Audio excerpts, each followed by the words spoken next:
कहानी की शुरुआत में हमें रास्ते में जाते हुए दो बसेस को दिखाया जाता है। उस बस में बहुत सारी फीमेल स्टूडेंट्स होती हैं जो वे सभी अपने क्लास के लिए जा रही होती हैं। उन्हीं में से एक का नाम मित्सुको था जो दिखने में काफी प्यारी थी। वो अपनी नोट्स बुक में कुछ लिख रही होती है। तब उसकी फ्रेंड्स उससे कहने लगती है कि क्या तुम हर वक्त लिखती रहती हो, क्या मिलेगा इस तरह की नोट्स बनाने से, यहाँ देखो सभी लोग एंजॉय कर रहे हैं, तुम भी क्यों नहीं करती। ये कहकर उसकी फ्रेंड उसकी नोटबुक को छीन लेती है और उसका पेन नीचे गिर जाता है और वो अपना पेन उठाने के लिए जैसे ही झुकती है तभी हम देखते हैं कि उस समय कोई चीज बहुत तेजी से आती है और उस लड़कियों के साथ उन दोनों बसेस को आधे पर से ही काट देती है, जिसकी वजह से सारी की सारी लड़कियां दो हिस्सों में कट जाती हैं। इसी के साथ जैसे ही मित्सुको ऊपर उठती है तब यह देखकर काफी हैरान हो जाती है कि यह क्या हो गया। अब क्योंकि वो नीचे पेन लेने के लिए झुकी थी इसीलिए बच गई थी। यह देखकर बहुत ज्यादा डर जाती है और बस से उतरकर भागने लगती है। यहाँ पर हमें पता चलता है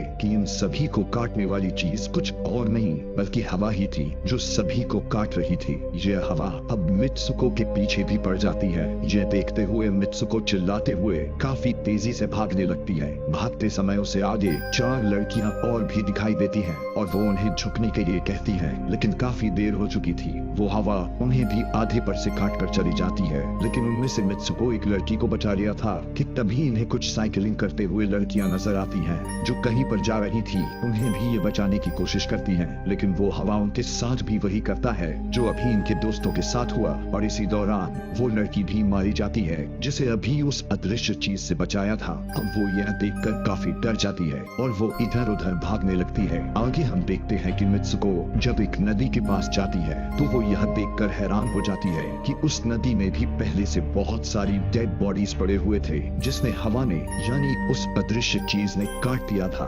वहाँ से वो एक डेड बॉडी के कपड़े लेकर चेंज कर लेती है। अगले सीन में हम देखते हैं कि मित्सुको चलते चलते एक स्कूल में पहुंच चुकी है जहां पर और भी बहुत सारी फीमेल स्टूडेंट्स थी। उनका यूनिफॉर्म मित्सुको के यूनिफॉर्म से काफी डिफरेंट था, यानी यह भी था कि वो तो उनके स्कूल के स्टूडेंट तो नहीं थी कि तभी एक लड़की मित्सुको के पास आती है और उससे कहने लगती है कि तुम कैसी हो। दरअसल देखा जाए तो वो लड़की उसकी बेस्ट फ्रेंड थी, लेकिन मित्सुको उससे पूछती है कि क्या तुम सच में मेरी बेस्ट फ्रेंड हो, क्योंकि उसे कुछ भी समझ में नहीं आ रहा था कि उसके साथ हो क्या रहा है। वो काफी सदमे में थी। यहाँ पर हम यह भी जान पाते हैं कि मित्सुको और उसकी बेस्ट फ्रेंड काफी ज्यादा एक दूसरे को प्यार करती हैं कि तभी वहीं पर तेज हवा चलती है और मित्सुको डर कर बिल्डिंग के अंदर चली जाती है। उसकी बेस्ट फ्रेंड को कुछ भी समझ में नहीं आ रहा था कि ये हो क्या रहा है। वो मित्सुको से पूछने लगती है कि तुम इतना ज्यादा कांप क्यों रही हो और इतना ज्यादा डरी क्यों हो, तुम्हें हो क्या गया है। तब मित्सुको अपने बेस्ट फ्रेंड को सब कुछ बता देती है कि किस तरह से एक हवा का झोंका आया और उसके स्कूल के सभी स्टूडेंट्स को काट कर चली गई। यह सुनकर उसकी दोस्त उसे विंडो के पास ले जाकर उसकी हाथ बाहर निकाल कर कहने लगती है कि ये देखो ये बस हवा है और कुछ नहीं। यहाँ पर मित्सुको के दिल को कुछ शांति मिलती है और इसे लगने लगता है कि शायद ये मेरा ख्वाब ही हो सकता है। जिसके बाद मित्सुको का बेस्ट फ्रेंड अपने दो और दोस्तों को लेती है और क्लास को बंद करने का प्लान बनाती है। जैसे ही ये चारों क्लास के बाहर जाने के लिए निकलने ही वाली होती है कि तभी वहाँ पर उनकी टीचर आ जाती है और उन्हें देख लेती है, लेकिन वो चारों वहाँ से भाग जाती है। वे चारों भागते भागते एक लेक पर आ जाती हैं। वहाँ पर मित्सुको की बेस्ट फ्रेंड अपने दोनों दोस्तों को भी उसके ख्वाब के बारे में बताती है। तभी उनमें से एक लड़की कहती है कि हो सकता है कि यह सच हो, जैसे मिरर वर्ल्ड होती है जहाँ पर इस दुनिया से ऑपोजिट यानी उल्टा होता है। यह कहकर वो तालाब में एक पत्थर फेंक कर कहने लगती है कि देखो यहाँ पर मैंने तो पत्थर फेंका है, लेकिन हो सकता है कि दूसरी दुनिया में मैंने ऐसा ना किया हो। कि तभी अचानक से उस तालाब में से एक क्रोकोडाइल निकल कर आता है, उसमें से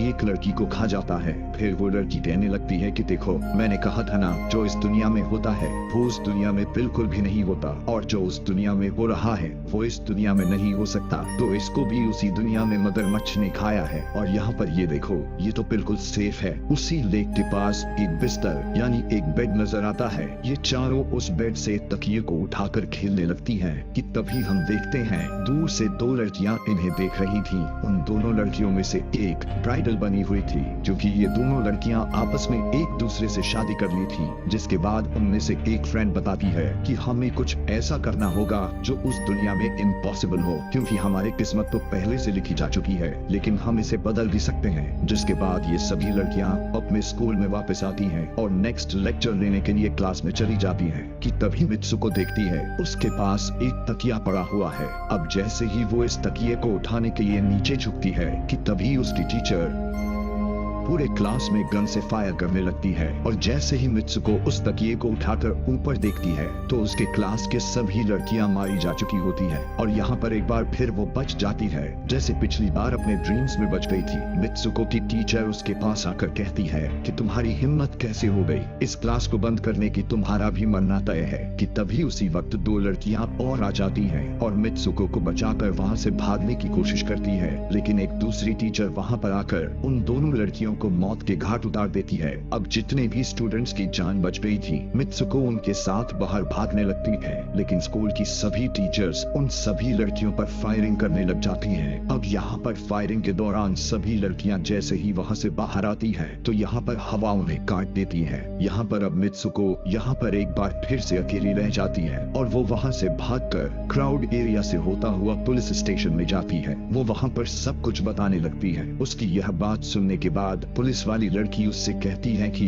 लेकिन तुमने स्कूल वाली कपड़े तो नहीं पहने हुए हैं। और जब वो उसके सामने एक मिरर को रखती है तब मित्सुको उस मिरर में देखती है कि वो तो एकदम से बदल गई होती है और लोग उसे मित्सुको के नाम से नहीं बल्कि उसे किसी और नाम से बुला रहे थे। यहाँ पर हमें पता चलता है कि उसकी शादी होने वाली थी। तब वही पुलिस ऑफिसर उसे उसकी शादी के लिए लेकर जाती है। यह देखकर आसपास के लोग उसे कॉन्ग्रेचुलेशंस दे रहे थे। अब जैसे ही वे सभी उसे लेकर चर्च पहुँचते हैं तो मित्सुको को बेस्ट फ्रेंड भी वहीं पर मौजूद होती है। मित्सुको उससे पूछने लगती है कि यह सब मेरे साथ क्या हो रहा है। तब उसकी दोस्त उससे कहती है कि अभी खामोश रहो, हम अभी किसी के कंट्रोल में हैं, बस जैसा मैं कहूँ तो तुम वैसा ही करो। और यह कहते हुए वो उसका वेडिंग ड्रेस पहनाती है और उसे वहाँ जाने के लिए कहती है। अब जैसे ही वो अपनी मैरिज सेरेमनी के लिए आगे बढ़ती है तो वहाँ की सभी लड़कियाँ उसका मजाक उड़ाने लगती हैं। यह देखकर उसकी बेस्ट फ्रेंड एक एक करके सभी को मारना शुरू कर देती है। जिसके बाद जैसे ही मित्सुको आगे बढ़ती है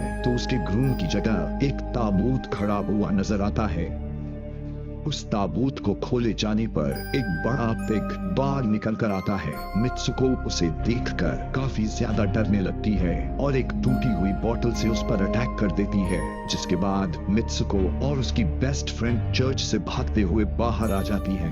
यहाँ गेट पर भी दो लड़कियाँ इन्हें रोकने की कोशिश करती हैं, लेकिन मित्सुको की बेस्ट फ्रेंड इन्हें मारकर वहाँ से भाग जाते हैं। उधर मित्सुको दूसरी तरफ भाग रही थी क्योंकि अब उसे लगने लगा था कि उसके साथ कुछ ज्यादा ही गलत हो रहा है। आगे जाने पर एक और मिरर में खुद को देखती है तो वो एक बार फिर से खुद को बदला हुआ पाती है। अब जिस जगह पर मित्सुको थी वहीं पर रेस हो रही थी कि तभी उसके पास कुछ लड़कियां आकर उससे कहने लगती हैं कि तुम तो बहुत अच्छी रेसर हो, खड़ी क्यों हो, भाग क्यों नहीं रही। और जब वो भागना स्टार्ट करती है तब वो खुद में काफी एनर्जी फील करने लगती है। जिसके बाद मित्सुको रेस जीतने की पूरी कोशिश करने लगती है। भागते समय उसे अपने डेड फ्रेंड्स भी नजर आती हैं जो कुछ वक्त पहले उसके स्कूल में मारी जा चुकी थी। कि तभी उसी वक्त उसकी बेस्ट फ्रेंड भी आ जाती है। तभी ये दोनों नोटिस करती हैं कि वही पिग और वो औरतें जिन्होंने इनको चर्च में रोक रही थी वो सभी इन्हीं की तरफ आ रही थी। भागते समय कुछ लड़कियां मित्सुको से कहने लगती हैं कि इस दुनिया से बाहर चली जाओ। इसके बाद हम आगे देखते हैं कि मित्सुको भागते भागते